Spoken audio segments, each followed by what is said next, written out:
भारत के गणतंत्र दिवस परेड ये सिर्फ एक सालाना परेड नहीं है ना?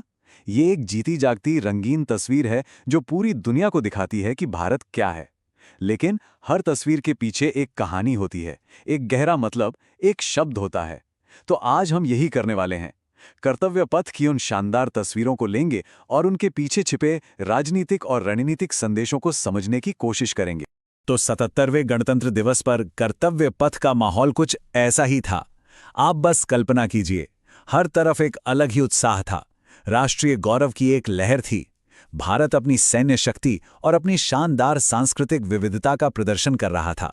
सच में वो एक ऐसा पल था जिसने हर भारतीय को गर्व महसूस कराया। और इसी माहौल के बीच जब केंद्रीय रिजर्व पुलिस बल यानी सीआरपीएफ के बैंड ने ये धुन बजाई, देश के हम हैं रक्षक, ऐसा लगा जैसे इस एक लाइन ने पूरे समारोह का सार बता दिया। ये सिर्फ एक धुन नहीं थी, ये एक वादा था जो हवा में गूंज रहा था, राष्ट्र की सुरक्षा का वादा। और क्या क्या नहीं था उस परेड में।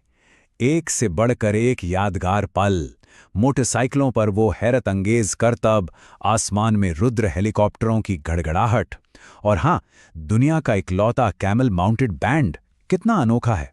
राफेल और मिग-29 जैसे लड़ाकू विमानों के फ्लाईपास्ट ने तो बस सबके होश ही उड़ा दिए। यह सिर्फ एंटरटेनमेंट नहीं था, बल्कि देश की तैयारी का एक शानदार शोकेस था। अच्छा, तो ये तो हुई भव्य प्रदर्शन की बात। अब चलिए जरा सतह से थोड़ा और गहरा उतरते हैं। उन प्रतीकों को देखते हैं जो इस परेड को असली मतलब देते हैं, क्योंकि हर मार्चिंग दस्ते, हर झांकी के पीछे एक संदेश छिपा होता है। चलिए उसे डिकोड करते हैं। यहां कुछ बहुत दिलचस्प है। वो कड़क वर्दी और एकदम सिंक्रोनाइज्ड मार्च के पीछे हर दस्ते की अपनी एक आत्मा है, एक आदर्श वाक्य। जम्मू कश्मीर लाइट इन्फेंट्री का बलिदानम वीर लक्षणम यानी बलिदानी वीर का लक्षण है, या फिर आर्टिलरी रेजिमेंट का सर्वत्र इज्जत इकबाल। ये सिर्फ शब्द नहीं है, ये उन सैनिकों का उसूल है जो देश की रक्षा करते हैं। और आत्मनिर्भरता की बात करें तो भारतीय नौसेना की झांकी इस साल की थीम को एकदम सटीक तरीके से दिखा रही थी। उसका विषय था परंपरा में निहित आत्मनिर्भरता की ओर बढ़ते हुए। ये सीधे सीधे आत्मनिर्भर भारत के राष्ट्रीय लक्ष्य की तरफ इशारा करता है। मतलब हम अपनी जड़ों से जुड़े हैं, लेकिन साथ ही रक्षा तकनीक में भी आत्मनिर्भर बन रहे हैं। ये नंबर 42, ये अपने आप में एक कहानी है।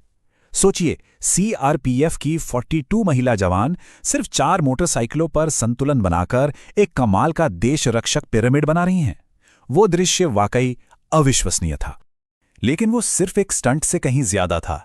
वो नारी शक्ति का, हिम्मत का और अनेकता में एकता के विचार का एक जीता जागता प्रतीक था। ये परफॉर्मेंस दिखाती है कि जब हुनर और एकता साथ मिल जाएं तो कुछ भी हासिल किया जा सकता है। तो परेड की ये रंगीन तस्वीरें देश की बाहरी ताकत तो दिखाती हैं बिल्कुल, लेकिन हम सब जानते हैं कि देश की असली ताकत उसके नेतृत्व के फैसलों में होती है। तो चलिए अब इस तस्वीर के पीछे के शब्द को, उस असली कहानी को समझने की कोशिश करते हैं।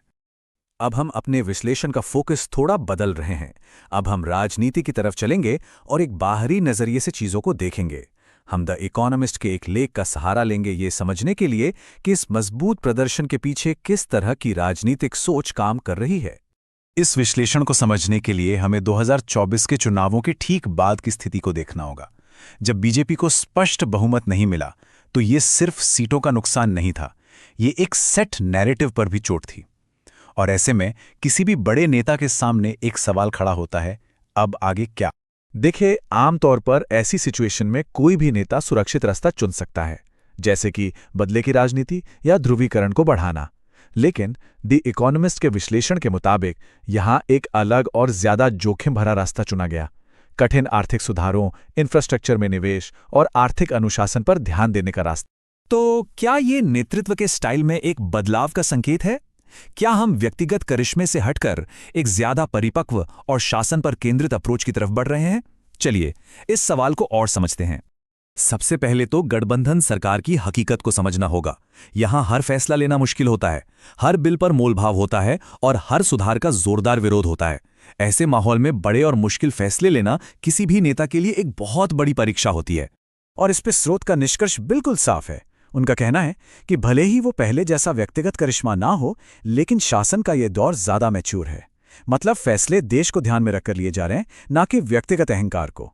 ये एक बहुत ही दिलचस्प ऑब्जर्वेशन है।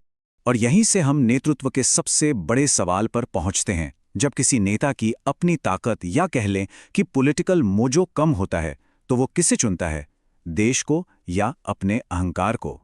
तो पूरी बात का निचोड़ यही है। एक नेता को झटका लगता है, उसका करिश्मा कम होता है। तब उसके सामने एक सीधा सवाल होता है, देश पहले या मैं?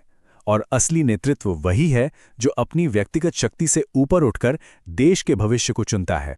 और ये बात इस पूरे विश्लेषण का सार है, एक ऐसा सबक जो हर नेता की कहानी में मायने रखता है। इतिहास हमेशा उन नेताओं को याद रखता है जो अपनी कुर्सी से ज्यादा अपने देश के भविष्य की चिंता करते हैं। तो अंत में हम वापस उसी सवाल पर आते हैं जिससे हमने शुरुआत की थी। परेड एक शानदार रंगीन तस्वीर थी, इसमें कोई दो राय नहीं। लेकिन किसी देश की असली ताकत क्या है? उसका ये शानदार प्रदर्शन या उसके नेताओं द्वारा लिए गए कठिन शब्द यानी उनके फैसले? ये एक ऐसा सवाल है जिस पर सोचना बनता है।